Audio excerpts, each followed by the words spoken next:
मागच्या लेक्चरमध्ये तुम्हाला मी बोललो होतो की what is product, what is service, मग नंतर तो कस्टमर पर्यंत आपण घेऊन जातो. मग आपण ऍज अ मार्केटर आपण कुठे असतो? इथे असतो. बरोबर आहे. जो प्रॉडक्ट किंवा सर्व्हिस डेव्हलप करतो तो कोण असतो? ओनर असतो. बरोबर आहे. जो प्रॉडक्ट घेतो तो कोण असतो? कस्टमर असतो. बरोबर आहे.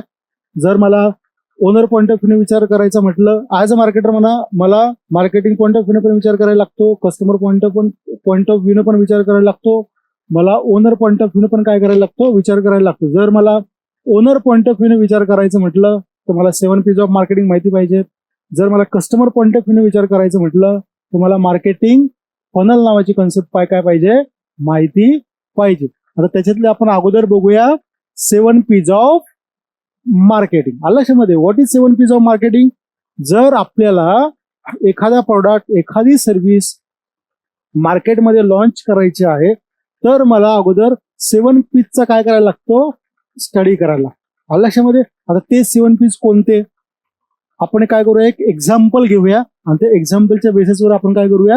What is 7 P's of marketing आणि त्यांचा यूज करून कसं आपण प्रोडक्ट किंवा कसं सर्व्हिस आपण काय करतोय मार्केटमध्ये लॉन्च करतोय हे आपण काय करूया? बघूया. आता सगळ्यात इम्पॉर्टंट 7 P's कोणते आहेत? सगळ्यात पहिला P आहे प्रॉडक्ट, सेकंड P आहे प्लेस, थर्ड P आहे price, fourth promotion, fifth people, sixth process आणि 7 फिजिकल इव्हिडन्स. म्हणजे बघा प्रत्येकाचं जे P आहे product, price, place, promotion, promotion नंतर पीपल, प्रोसेस आणि फिजिकल इव्हिडन्स. आलं लक्षामध्ये? यामुळे प्रत्येकाचं स्टार्टिंगचं अक्षर काय आहे? P आहे. यामुळे याला म्हणतात 7 P's ऑफ मार्केटिंग. काय म्हणतात त्याला? 7 P's ऑफ मार्केटिंग. आलं लक्षामध्ये? आता हे 7 P's ऑफ मार्केटिंग माहिती असणं का गरजेचं आहे तर तुम्हाला याचं सांगतो. ज्यावेळेस आपल्याला एखादा प्रोडक्ट मार्केटमध्ये काय करायचा आहे? लॉन्च करायचा आहे तर तो असाच लॉन्च होत नाही. या 7 P'चा काय होतो? अगोदर स्टडी होतो, रिसर्च होतो. जेणेकरून काय होतं? म्हणजे तुम्ही जर बोलाल की 7 P'चा स्टडी मी नाही केला आणि मी प्रोडक्ट लॉन्च केला तर फेल होण्याचे चान्सेस जास्त असतात. जर तुम्ही 7 P's ऑफ मार्केटिंगचा प्रॉपर स्टडी केला तर फॅक्टर ऑफ सेफ्टी काय होतो? कमी होतो. म्हणजे बिझनेस फेल होण्याचे चान्सेस जे असतात जवळपास 0 होतात. काय होतात? जवळपास 0 होतात. आणि जर तुम्ही स्टडीज नाही केला, डायरेक्ट कुठेही कोणते प्रोडक्ट काय केला? लॉन्च केला तर ते काय होतं? रिस्क फॅक्टर काय होतो? वाढतो. आलं लक्षामध्ये? चला आपण एक कन्सिडर करूया आता पहिल्या P पासून. सगळ्यात इम्पॉर्टंट ज्यावेळेस आपल्याला P स्टडी करायचे. आता ऍज अ मार्केटर म्हणून मला P स्टडी करायचे कारण का की मला ह्या कोणत्या तरी प्रोडक्टचे काय करायचे किंवा कोणत्या तरी सर्व्हिसचे काय करायचे? मला ऍड लावायचे. बरोबर आहे का नाही? आणि as a owner point of view विचार करण्यासाठी माझा प्रॉडक्ट फेल नको जायला म्हणून मला काय स्टडी करणे? 7 P's ऑफ मार्केटिंगचं स्टडी करणे. आणि लक्षात ठेवा प्रॉडक्ट लॉन्च करताना तुम्ही काय करता? इकडनं काय करता? स्टडी करत करत करत करत इकडनं काय करता? तुम्ही स्टडी करता. लक्षात तुमच्यावाल्या ज्यावेळेस तुम्हाला प्रॉडक्ट लॉन्च करायचं आहे त्यावेळेस तुम्हाला इथून सुरुवात करायला लागते प्रॉडक्ट पासून. पण ज्या वेळेस आपण मार्केटिंग करतो, जर मार्केटिंगमध्ये काही इश्यू होत असेल, प्रॉडक्ट सेल कमी होत असेल किंवा प्रॉडक्ट सेल होत नसेल तर आपल्याला स्टडी कुठून करायला लागतो? इथून फिजिकल एव्हिडन्स पासून. म्हणजे उलटा काय करायला लागतो? याच्यामध्ये फॉल्ट आहे का? याच्यामध्ये फॉल्ट आहे का? याच्यामध्ये फॉल्ट आहे का? याच्यामध्ये फॉल्ट आहे का? असं करत करत आपल्याला कुठपर्यंत जायला लागतं? प्रॉडक्ट पर्यंत जायला लागतं. चला आपण आता काय करूया? स्टडीसाठी प्रॉडक्ट कोणता तरी घेऊया. चला आपला प्रॉडक्ट आहे, सपोज आपल्याला काय करायचंय? हॉटेल टाकायचे. काय करायचंय? हॉटेल आपल्याला बिझनेस करायचा आहे प्रॉडक्टमध्ये. आलं लक्षामध्ये तुमच्यावाल्या? आपल्याला काय करायचंय? हॉटेल टाकायची. आता प्रॉडक्ट स्टडी करणे म्हणजे एक्झॅक्ट काय? हॉटेल टाकायचे पण कोणती?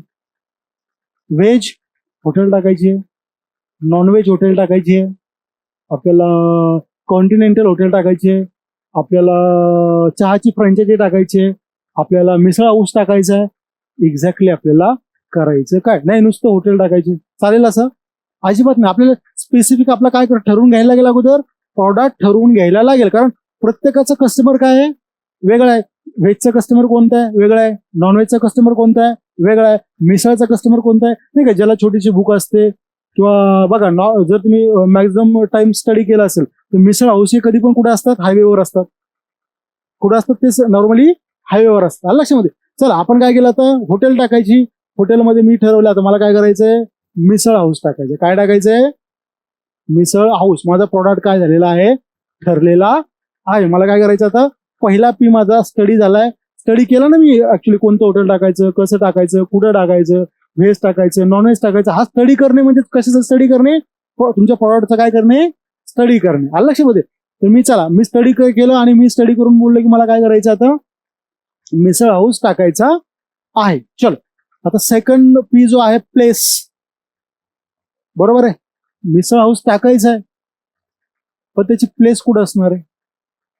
आता प्लेस ठरवण्यासाठी, प्लेस जर तुम्हाला ठरवायची असेल, बरोबर आहे, की सपोज आता एक कोणता तरी रोड आहे, चला सिंहगड रोड आहे, एक कोणती तरी सिंहगड रोडवर ऑलरेडी एक 7-8 मिसळ हाऊसेस. किती मिसळ हाऊसेस आहेत, 7 ते 8 मिसळ हाऊसेस आहेत. आणि त्याच ठिकाणी जाऊन मी परत एक मिसळ हाऊस टाकायला लागलो. चालेल का, नाही चालेल. का, तर त्यासाठी प्लेस बरोबर आहे का, नाहीये. जर सेम जर तुम्ही थोडं नांदेड सिटीला पुढे गेले, तिकडे खूप सारे काय व्हेज नॉन व्हेज हॉटेल्स आहेत. आलं लक्षामध्ये, नांदेड सिटीचे जर गेटच्या तुम्ही समोर बघितलं तर तिकडे मिसळ हाऊस काय करू शकता, तुम्ही टाकू शकता. कारण कॉम्पिटिशन कसं आहे तुमच्यासाठी, तिकडे कॉम्पिटिशन कसं आहे, लो कॉम्पिटिशन. जर तुम्हाला प्लेस ठरवायचे असेल, कोणत्या बिझनेसची काय ठरवायची आहे, किंवा कोणताही प्रॉडक्ट कसा लॉन्च करायचा आहे, याचं जर तुम्हाला स्टडी करायचं असेल तर तुम्हाला रेड ओशन थेरी आणि ब्लू ओशन थेरी नावाची कन्सेप्ट माहिती पाहिजे.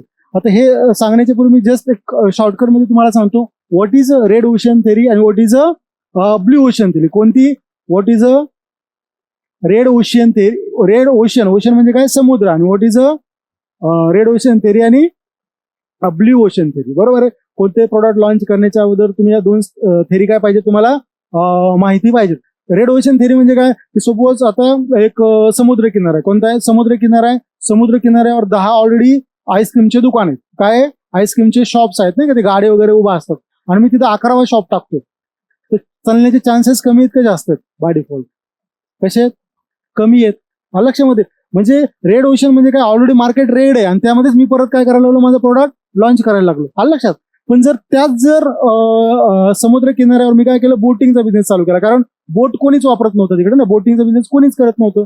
मग मी काय झालं, माझ्यासाठी सगळं आकाश काय झालं, रिकामं झालं. कशासाठी, बिझनेस करण्यासाठी. याला म्हणतात ब्ल्यू ओशन थेरी. म्हणजे आहे त्या मार्केटमध्ये जर तुम्ही एखादा प्रोडक्ट लॉन्च करताय, त्याला म्हणतात रेड ओशन थेरी. आणि सपोज मार्केटमध्ये तो प्रोडक्ट नाहीये किंवा कॉम्पिटिशन खूप कमी आहे, तर त्याला काय म्हणतात, ब्ल्यू ओशन थेरी. आलं लक्षात तुमच्या, या दोन कन्सेप्ट काय पाहिजे तुम्हाला माहिती पाहिजे. आलं लक्षामध्ये. प्लेस डिसाईड करताना तुम्हाला खूप इम्पॉर्टंट आहे की मी प्लेस कुठे डिसाईड करतो. किंवा जर सपोज मला मिसळ ऑनलाईन विकायची, बरोबर आहे, काय विकायचं मला, ऑनलाईन सेल करायचं. जसं की आता प्लेस ठरवताना तुम्हाला सगळ्यात मोठा धाबा, शिवराज धाबा नावाचा धाबा माहिती असेल, ते ऑफलाईन पण सर्व्हिस प्रोव्हाइड करतात, ते ऑनलाईन पण सर्व्हिसेस प्रोव्हाइड करतात. आलं लक्षामध्ये. आता त्यांनी काय केलं, छोट्या छोट्या फ्रँचायझी पण द्यायला सुरुवात केली, जिकडनं त्यांना जेवणाची तर तिथं सुविधा नाही, पण तिकडनं काय घेऊन देऊ शकतात ते, पार्सल. मग त्यांची प्लेस ऑनलाईन पण आहे आणि ऑफलाईन पण आहे. आलं लक्षामध्ये तुमच्यावाल्या. सो प्लेस डिसाईड करणं खूप इम्पॉर्टंट आहे. म्हणजे मग मी रेड ओशन मध्ये प्लेस डिसाईड करेल का ब्ल्यू ओशन मध्ये स्पेस डिसाईड करेल, बाय डिफॉल्ट मी कुठे डिसाईड करेल, प्लेस ब्ल्यू ओशन मध्ये. जसं की आता तुम्हाला सांगितलं मी, सिंहगड रोडला जर गेले तुम्ही, दारी फाट्याच्या तिकडे काय एक मिसळ हाऊस एक नाही, तर मी ठरला, तर माझी प्लेस काय ठरली की सपोज सिंहगड रोडला, सिंहगड जो रोड आहे नांदेड सिटीच्या गेट समोर मला काय करायचंय, मिसळ हाऊस टाकायचं. मी माझी काय झाली आहे, मिसळ हाऊसची प्लेस काय झालेली आहे, डिसाईड झालेली आहे. माझा प्रॉडक्ट आहे मिसळ हाऊस. कुठं टाकायची म्हणजे काय, प्लेस. प्लेस टाकताना तुम्हाला red ocean theory, blue ocean theory, competition, सगळ्या गोष्टी काय करायला लागतात, स्टडी करायला लागतात. सेकंड गोष्ट झाली. थर्ड गोष्ट आता प्राइस. माझी प्रॉडक्ट डिसाईड झाला, माझी जागा डिसाईड झाली. आता प्राइस कशी ठेवणार मी त्या प्रॉडक्टची, बरोबर आहे. तर प्राइस ठेवण्यासाठी तुम्हाला कॉम्पिटिटर अनालिसिस करणं खूप गरजेचं आहे तिकडे. आलं लक्षामध्ये. म्हणजे जे प्राइसेसचे प्रकार असतात, लो प्राइस, मिडियम प्राइस, हाय प्राइस, आलं लक्षामध्ये, हे स्टडी करणं तुम्हाला काय खूप गरजेचं आहे. सपोज तुमच्या आसपास सध्या तर कॉम्पिटिशन नाही आपल्याला कोणी, पण थोडं पुढे गेल्याच्यानंतर, थोडं पाठीमाग गेल्याच्यानंतर थोडेफार मिसळ हाऊसेस आहेत, त्यांचं तुम्हाला काय करायला लागेल, प्राइस स्टडी करायला लागेल. सपोज एकाचा जो मिसळ हाऊस आहे, एकाची जी प्राइस आहे ती प्राइस आहे, एक जो मिसळ हाऊस आहे त्याची प्राइस आहे सोबत 50 रुपये. बरोबर आहे. एकाची प्राइस आणि हायेस्ट लोएस्ट प्राइस आहे 50 रुपये आणि हायेस्ट प्राइस आहे 200 रुपये. आलं लक्षामध्ये. सो तुम्ही ठरवून घ्यायला लागेल की माझा मिसळ हाऊस कोणत्या लेवलला जातो, लो कॅटेगरीला जातो, हाय कॅटेगरीला जातो, काही तर मिड मध्ये तो ठरतो. आलं लक्षामध्ये. जर खूपच मी याच्यापेक्षा कमी ठेवायचा प्रयत्न केला तर ते काय होतं, खूप लो प्राइस मध्ये जातात, खूप चीप प्राइस मध्ये जातं. लोक काय बोलतील, अरे एवढी प्राइस काय याच्यावरली कमी, याचा अर्थ काय, याच्या प्रॉडक्टमध्ये काहीतरी फॉल्ट आहे, याच्या मिसळची क्वालिटीमध्ये काहीतरी काय फॉल्ट आहे. जर मी खूप हाय लेवलला गेलो तर लोक काय बोलतात, मिसळला कुठे 200 रुपये देतात का. आलं लक्षामध्ये. सो म्हणजे मी लोला नाही जाऊ शकत, मी हायला नाही जाऊ शकत, पण मी जर डिसाईड केलं तर चला तर काय करूया, 99 रुपये. किती, 100 पण नाही, किती, 99. माझ्या मिसळची बेसिक प्राइस काय असेल, बरोबर आहे. प्रोडक्ट काय आपला इकडं मिसळ हाऊस आहे, आपली जी जागा आहे ती सिंहगड रोड आहे, बरोबर आहे. त्यानंतर मी प्राइस किती ठेवलंय, 99 रुपये. हे प्राइस उगाच ठेवलंय का, मी मला नाही ठेवायचं म्हणून किती ठेवलंय का, नाही ठेवलं. मी काय केलं, स्टडी केला प्रॉडक्ट काय माझा, मग प्लेस ठरवल्यानंतर कॉम्पिटेटर अनालिसिस केलं की लोएस्ट प्राइसची मिसळ तिकडे किती आहे, हायेस्ट प्राइसची मिसळ किती आहे. मग त्याच्यामधला मी कोऑर्डिनेशन करून काय केलं, ती प्राइस इकडे ठेवली. बरोबर. चला आता मी प्रॉडक्ट आहे, माझी प्लेस ठरली, मी प्राइस ठरली, मी काय केलं आता शॉप किंवा मिसळ हाऊस मध्ये काय इस्टॅब्लिश केलेला आहे. आता जसं मी बोललो, प्रॉडक्ट, प्राइस आणि कस्टमर, फक्त मिसळ हाऊस इस्टॅब्लिश करून चालेल का, नाही. मला तो कुणापर्यंत घेऊन जायला लागेल, कस्टमर पर्यंत घेऊन जायला लागेल, बरोबर आहे. त्याच्यासाठी मला करायला लागेल प्रमोशन. आता मी इथं फक्त ऑनलाईनचं गोष्ट करतोय का, नाही. मी ऑफलाईनची गोष्ट करतोय का, नाही. मी प्रमोशन म्हणजे टोटल मार्केटिंगची काय करतोय, मी गोष्ट करतोय. आलं लक्षामध्ये की बाबा माझा मिसळ हाऊस आता इस्टॅब्लिश झालेला आहे, प्राइस डिसाइड आहे, प्लेस डिसाइड आहे. आलं लक्षामध्ये तुमच्यावाल्या. आता त्याच्यानंतर मला प्रमोशन करायचं त्याच्यावर, तर मी प्रमोशनसाठी कोणते प्लॅटफॉर्म वापरेल. मग मी जर ऑफलाईन प्लॅटफॉर्म वापरेल की ऑनलाईन प्लॅटफॉर्म वापरेल. आता ऑनलाईन मध्ये पण भरपूर प्लॅटफॉर्म्स आहेत, मेटा आहे, गुगल ऍड्स आहे, युट्यूब आहे, इन्फ्लुएन्सर मार्केटिंग आहे. कोणतं हे तुम्हाला कळालं पाहिजे की कमीत कमी वेळामध्ये माझा प्रॉडक्ट, माझं मिसळ हाऊस सगळ्या लोकांना काय झालं पाहिजे, ते दिसलं पाहिजे. आलं लक्षामध्ये. ऍज अ मार्केटर तुम्हाला हे माहिती पाहिजे. आपला रोल कुठे चालू होतो, आता ऍक्च्युअली इथं चालू होतो आपला रोल ऍज अ प्रमोशन मध्ये, की जर एवढ्या सगळे जरी प्लॅटफॉर्म असतील तर मला मिसळ हाऊससाठी कोणत्या प्रकारचं मार्केटिंग करायला लागेल, जेणेकरून मी आता ते पण डिसाईड कशावर असतं, बजेटवर डिसाईड असतं. तुमच्यावाल्या बजेट किती आहे, काय लोकसंख्या आसपासची किती आहे, कसं, हे याच्यावर सगळं काय असतं ते डिपेंड असतं. पण आता नॉर्मली ऍज अ मार्केटर जर मला डिसाईड, मिसळ हाऊस जर मला आता जस्ट ओपनिंग केला, लगेच जर मला तिकडे कस्टमर आणायचे असतील ना, तर मिसळ हाऊसचे सपोज सगळ्यात जास्त सोपं मी काय करेल, मी ऑफलाईन मार्केटिंग वर जरा जास्त भर देणार नाही, कारण ते पॅम्पलेट छापा, हे करा ते करा. मी ऑनलाईन मार्केटिंग मध्ये पण मी जर ऍज अ मार्केटर मी जर इथे हे केलं तर मी इन्फ्लुएन्सर मार्केटर यूज करेल. काय करेल, इन्फ्लुएन्सर मार्केटर. इन्फ्लुएन्सर मार्केटिंग म्हणजे काय, की ज्याचे चांगले फॉलोअर्स आहेत, त्या एरियातले, नांदेड सिटी एरियामधला एखादा इन्फ्लुएन्सर. आता बघा, इन्फ्लुएन्सर पण मी कुठला पकडेल, जो कोणत्या एरियामध्ये फेमस आहे, नांदेड सिटीच्या किंवा त्या सिंहगडवरच्या एरियामध्ये काय फेमस आहे, कारण त्याला फॉलो करणारे लोक कुठे असतात, कुठले असतात, तिकडचीच असतात. आलं लक्षामध्ये. तिकडचे इन्फ्लुएन्सर मी पकडेल, ज्याचे फॉलोअर्स चांगले आहेत, त्याच्याकडे एक व्हिडिओ शूट करून घेईल आणि त्या व्हिडिओचं काय करेल, मी प्रमोशन करेल. आलं लक्षामध्ये तुमच्यावाल्या. सो या सगळ्या गोष्टी तुम्हाला कळायला पाहिजे की प्रमोशन करायचं आहे. प्रमोशनचे एवढे प्रकार आहे ना आपल्याकडे, ऑफलाईन पण आहे, होल्डिंग पण आहे, सायकलवरही करू शकतो आपण, ऑटोमध्ये करू शकतो, होल्डिंग लावू शकतो, फेसबुकवर करू शकतो, इन्स्टावर करू शकतो. पण त्याच्यातलं एक्झॅक्ट प्रमोशनसाठी कोणतं डिसाईड करायचं, त्या स्टडीला म्हणतात 7 P's मधला प्रमोशन. आलं लक्षामध्ये तुमच्यावाल्या. तर चला आता आपलं काय ठरलंय, प्रमोशन मध्ये कोणतं वापरायचं आपल्याला. प्रमोशन मध्ये आपल्याला वापरायचं आहे, प्राइस आपली किती आहे, 99 आहे, बरोबर आहे. त्याच्यानंतर प्रमोशन मध्ये आपण काय वापरतोय, इन्फ्लुएन्सर मार्केटिंग वापरतोय, बरोबर आहे का नाही. ओ शेटवाले आपण काय केलंय, मुलगी बोलवली आहे, तिच्याकडनं रील शूट करून घेतली आहे आणि त्याचं काय करतो आपण, मेटाला प्रमोशन करतो. चला आता मी काय केलं, प्रॉडक्ट माझा प्रॉपर आहे, मी प्लेस पण चांगली निवडली, जिकडे पार्किंगला जागा वगैरे सगळं प्रॉपर आहे, प्राइस पण चांगली ठेवली, प्रमोशन पण चांगले. आता माझ्याकडे लोक यायला काय झाली, सुरुवात झाली माझ्या मिसळ हाऊसला. काय म्हणजे कस्टमर आता प्रमोशन केलं तर बाय डिफॉल्ट काय होणार, लोक माझ्याकडे ते येणार ना. आलं लक्षामध्ये. तर लोक यायला सुरुवात, माझ्याकडे कस्टमर यायला सुरुवात झाली, पण माझा जो स्टाफ आहे, काय तो स्टाफ काय ॲरोगंट आहे. काय माझा स्टाफ ॲरोगंट आहे, म्हणजे त्यांना ते काय होतं की तो लोकांशी चांगलं बोलत नाही, चांगलं कपडे त्यांनी घातलेले नाहीयेत किंवा नाही का, म्हणजे त्यांची जी प्रोसेस, ते जो स्टाफ आहे माझा तो प्रॉपर नाहीये. म्हणजे लोकांना थोडं जरी काहीतरी बोलल्यानंतर त्यांचा राग यायला लागलाय, म्हणजे माझ्याकडे जर या सगळ्या गोष्टी चांगल्या आहेत, बरोबर आहे, पण माझा स्टाफच चांगला नाहीये, तर मग याचा काही फायदा होईल आपल्याला? एवढ्या सगळ्या गोष्टी स्टडी करून आपल्याला फायदा होईल नाहीये. त्यामुळे मला स्टाफ जो असतो बाय डिफॉल्ट तो स्टाफ काय करायला लागेल, मला तो स्टाफ चांगला ठेवायला लागेल. पोलाईट काय चांगला काय मला स्टाफ काय करायला लागेल, ठेवायला लागेल. चला आपण काय केलं आता, स्टाफ एकदम चांगला बोलणारा, मावळू, बिझनेस ओरिएंटेड स्टाफ काय केला आपण, हायर केला. आलं लक्षामध्ये? बरोबर. चलो आता आपलं प्रॉडक्ट झालं, प्लेस झालं, प्राइस झालं, प्रमोशन झालं, स्टाफ पण चांगला घेतलाय. पण मी ज्यावेळेस माझ्याकडे कस्टमर येतो त्यावेळेस काय, मी मिसळ ऑर्डर करतो आणि मला जायला मिसळ भेटायला अर्धा तास लागायला, चालेल? प्रोसेस लक्षामध्ये, प्रोसेस चांगली आहे का तुमच्यावाली? मग प्रोसेस चांगली का नाही? जर मला 30 मिनिट मिसळ यायला लागत असतील तर मग मिसळ ऑर्डर करून काय फायदा, मी जेवणच ऑर्डर करेन ना एखाद्या हॉटेलवर जाऊन डायरेक्टली. कारण मिसळ हा कसा प्रकार आहे, चला 10 मिनिटामध्ये लगेच, 5-10 मिनिटामध्ये लगेच येते, खायचं आपल्या कामाला काय जायचं, निघून जायचं. हा रेग्युलर डिनरचा किंवा तुमचा हा लंचचा प्रकार आहे का? नाही. छोटी बुक जी म्हणतो आपण किंवा हे म्हणतो याचा प्रकार ऍक्च्युअली लवकरात लवकर काय व्हायला पाहिजे, तयार व्हायला पाहिजे. सो प्रोसेस तुमची चांगली आहे का? नाही. मला 30 मिनिटं पाहिजेत का इकडे? नाही. मला मिसळ 5 ते 10 मिनिटामध्ये काय झाली पाहिजे, ती आली पाहिजे. त्यावेळेस तुमची प्रोसेस काय चांगली असेल. आता सगळ्यात इम्पॉर्टंट जर प्रोसेसचं तुम्ही एक्झाम्पल घेतलं, आता लक्षात ठेवा डिजिटल मार्केटिंग एवढं ग्रो का झालं याचं कारण सांगतो तुम्हाला. Y digital marketing is so much growing industry. लक्षात ठेवा डिजिटल मार्केटिंग ग्रो होतं म्हणजे इन शॉर्ट काय की लोकांकडे मोबाईलचा वापर काय होत चाललाय, वाढत चाललाय. बरोबर आहे? लक्षात तुमच्यावाला. आणि लोकांकडे मोबाईलचा वापर का वाढतोय?